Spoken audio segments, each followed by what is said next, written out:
Well, hello and welcome everyone to a new episode of the Menopause Symposium, where we bring you new and exciting news from the world of menopause. My name is Basil Wata. I'm an associate professor of reproductive medicine and a menopause specialist in London, and I'm joined by my friend and colleague Vikram Talaolikar, who's a fantastic menopause specialist from University College London. Vikram, how are you doing today? I'm good, Basil, and nice to catch up for another episode of Menopause Symposium.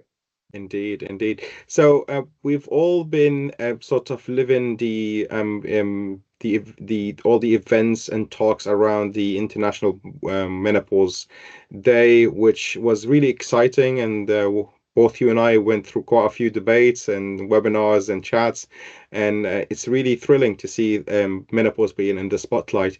But equally, we received quite a few questions on social media from health professionals wanting a little bit more sort of evidence-based information on few practical questions that are faced by any menopause specialist in everyday practice.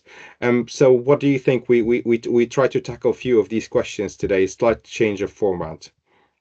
Yes, Basil. I think it's a bit of a more of a generalistic video today, rather than the format where we take a paper, we criticize it, we look through the research. This is going to be a bit of a summary of all that we know about HRT, but in sort of bite-sized format. Indeed. So let's start with a nice, easy one. So the question is, what is the most preferred estrogen plus progesterone HRT combination for menopause in today's practice? Okay, do you want to start and then I'll add my stuff after that? Well, certainly, I think our practice and our sort of ethos have merged from the old habits of using a synthetic oral form of HRT to nowadays. I think most practitioners in the UK and Europe are in preference of using a transdermal by body identical HRT option, and I think that is nowadays giving the most benefit with the least side effects and or risks associated with HRT.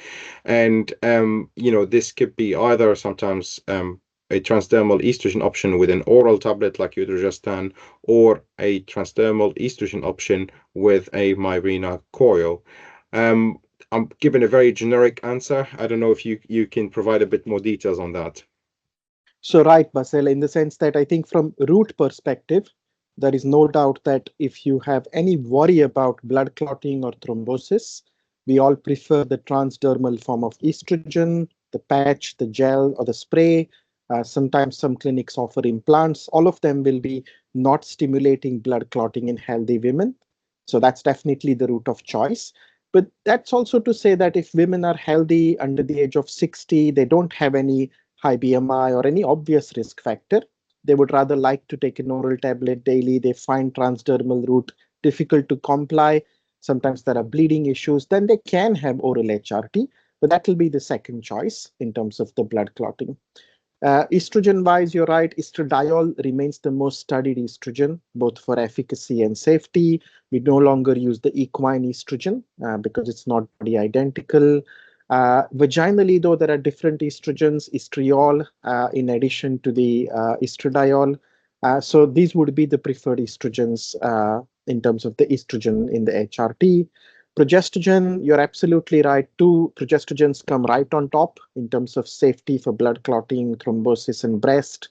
So you have natural micronized progesterone and you have the dydrogesterone, part of the femistone range. Both of them will be top ones with the least problems and better tolerability. And then the old synthetic ones, usually oral Provera, norethisterone, or the levonorgestrel, which is part of the coil, they would be second line because they can cause some androgenic side effect and increase thrombosis. But Mirena coil is the best for perimenopause bleeding. So I think the choice is pretty much clear now in terms of the benefits and the risk. Indeed, and I think also considering the perimenopause, because a few years ago it was somewhat taboo to go on HRT unless you are formally in the menopause. But I think we're all aware that menopausal symptoms can happen even when there is no complete cessation of periods, and HRT can be used to optimize quality of life. And Very many of true. these women might still need a reliable contraception up to the age of 55, and in that case, Mirena could be quite handy option. Perfect. Okay, well, let's tackle another interesting question, which is HRT safe? And I think the question of safety is often top priority on the minds of patients, and everyone wants to, explore HRT, but also always worried about the some of the bad press that comes along it. So, what can you tell practitioners on this topic, Vikram? So it's a very good question, and the simple answer there would be HRT is safe when used for the right indication, in the right person, in the right dose and the route. So HRT is a medication, and like any other medication, it has benefits, it has side effects, it has risk. And as long as you have discussed these with patients and you choose the right preparation, I think for majority of women, benefits will outweigh risks and it's a safe preparation. There are subtle differences in different forms of HRT. As we just talked about, oral HRT can cause increased risk of blood clotting, but the transdermal doesn't. Body identical seems to be very safe for breast, almost close to 1 in 1,000 or less chance of having breast cancer in 5 years. But if you look at other synthetic forms, they have a slightly higher chance of having impact on breast cancer risk. So subtle differences remain, but overall, HRT benefits outweigh risk. I don't know if you want to add something else here. I completely agree, and I think the literature is also evolving. I think the we had a period in time where there was a lot of bad press following some studies that highlighted that HRT is bad, but upon more in-depth analyses and and additional studies, there's more safety data coming up, particularly around the golden window of opportunity, which is 10 years from the start of menopause. I think that's the we all know now that this is the ideal time if someone would like to start HRT is to start an HRT within these 10 years, because it seems we know a little bit more that it's associated with more benefits than risks. However, if it's slightly outside that window of golden opportunity, it doesn't mean that HRT is completely contraindicated. But I think then a reassessment of the risks versus the benefit is warranted at that stage. And as we always advocate that menopause management is individualized and it's not a one size fits all. So it's not a blanket policy that if someone is 62 and they reach menopause as 50, that's it. There's no HRT for them. I think there's a lot to say for individualized management. Very true. Okay, let's take another very interesting question. Who should take HRT and when? So what do you advise on your many webinars, Vikram? You're always very busy with these webinars. So I think anybody who's getting troubled by symptoms of menopause, so HRT is a treatment for symptoms of menopause, improving quality of life. Yes, it has some benefits. If you go through menopause after 45, which is natural menopause, it has benefits for your bones, for your heart, for your metabolism, some cognitive benefits in terms of symptom. But really, it's mainly the symptoms of menopause, the quality of life. So any symptoms which are making your life difficult, it's difficult to work, difficult to go through the day's functioning on a day-to-day basis, you can really make use of HRT to help your quality of life. And that may start, as you said, in perimenopause. Even though there is menstrual activity, some periods happening, symptoms may be starting at this point. So you can start right from that point on, and you can take it as long as required, as much as the benefits outweigh risk. Most women will use it for 10, 15 years during 45 to 60 or 50 to 65, then slowly maybe wean and come off. But it doesn't have to be. Everyone can take their decision. If they still have symptoms, they carry on. Women who have premature or early menopause, of course, will take it till 50 for their bones, their heart, their cognitive health, as well as for their symptoms. And then after 50, they also have a choice. They can continue or they can come off. So very wide range now, much more than what we used to offer before. Indeed. And I think the patient choice is very important when it comes to this. And the other important element is that, someone's health need evolve in the menopause. So when they are 50 and they start an HRT, their health needs is not the same as when they are 60 or beyond 60.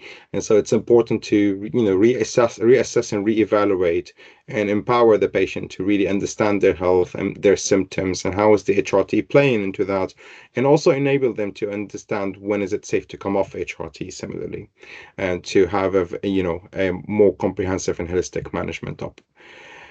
Um, I think we have a we'll tackle one more really interesting question, which coming from our one of our GP colleagues, which is they're saying that there is quite a bit of a buzz around HRT, and there's more awareness around menopause issue and and more focus on the use of hormonal treatment. So what has changed? I find this quite true, and I think if we reflect maybe 10, 15 years ago, there was much less debate around the role of hormonal treatment in the menopause and the need to use HRT, and also more barriers for women to access treatment. What are your thoughts on that? Lot has changed in the last 10, 15 years, as you say, Basil, lot has changed. So I think a lot the major events that changed things have been one, the NICE guidelines 2015. I can't believe it's 10 years next year that Mhm. NICE guidelines on menopause came in after having waited for many, many years for them to come through. But that was one of the moments where NICE said all that we've heard about the HRT, the negative headlines, the risk of stroke, breast cancer, heart disease, that was exaggerated. For an average healthy woman facing symptoms, taking HRT benefits outweigh risk. And that message went to GPs, to gynecologists, to nurses, to pharmacists. That was a big revolution, but also to the consumer. So women who were struggling, we were putting up with symptoms, found that, oh, there is this new analysis from a very respected organization that now says we can access HRT, and as long as we make a decision that we're ready to take some on board some of those small increased risk, we would actually stand to benefit in the next 10 or 15 years. That was a huge divide. And then, of course, COVID happened. At the time, there was some social media celebrities, a lot of use of social media and messaging regarding menopause. All that in a positive way has helped create that revolution. People now come and ask for HRT, non-HRT, different forms of help where they would have just kept quiet and suffered through symptoms in the past. And that is good to see. 100%. I think there's also been a great role of number one patient advocacy group. I think they are more visible, they have a bigger voice, and they are doing fantastic work in, really expressing the opinion of patients or women with menopause and what they really want to change in the healthcare they provision they receive. So that is, fortunately, is taking bigger shape and bigger voice in the UK. And I think the other thing is also education, whether through institutions or like organizations like the British Menopause Society or the International Menopause Society, where I think we're seeing memberships numbers, rising Growing. exponentially. I think there's more awareness from health professionals on the unmet health needs of menopause care provision, and there is more education happening nowadays. We're all doing these watching webinars, and there's much easier access to information about management of menopause, where previously it was somewhat uh, you know briefly covered in most medical curriculums, and there's not much awareness for about its up-to-date management from health professionals as well. So hopefully more good news to come in the world of menopause. Absolutely. Fingers Great. crossed. I think we will we're really happy to take such questions, and maybe we will do more brief episodes like this where we tackle questions submitted by the audience and try to link useful. So we will link some useful references and articles and guidelines that we sort of indirectly covered in our episode today, so that we always want to share evidence-based information, and we want to continue to engage with our viewers. So we welcome their questions. Any concluding remarks on the event of the International Menopause Day, Vikram? Well, as you said, Basil, happy International Menopause Awareness Day to all. We know that everyone's menopause is different. Some may have natural, others may have it early premature, yet others may have medical, surgical. Some have less symptoms, others have quite debilitating symptoms. There are impacts on long-term health, and we've been kind of going through these on every menopause symposium, research paper, videos that we've done. So we'll highly recommend that people go and see those videos for us. But also equally remember that there are lots of good resources, as you pointed out, whether it's the International Menopause Society, the British Menopause Society, we have the Menopause Education Research Fund. We ourselves have Menopause Symposium there.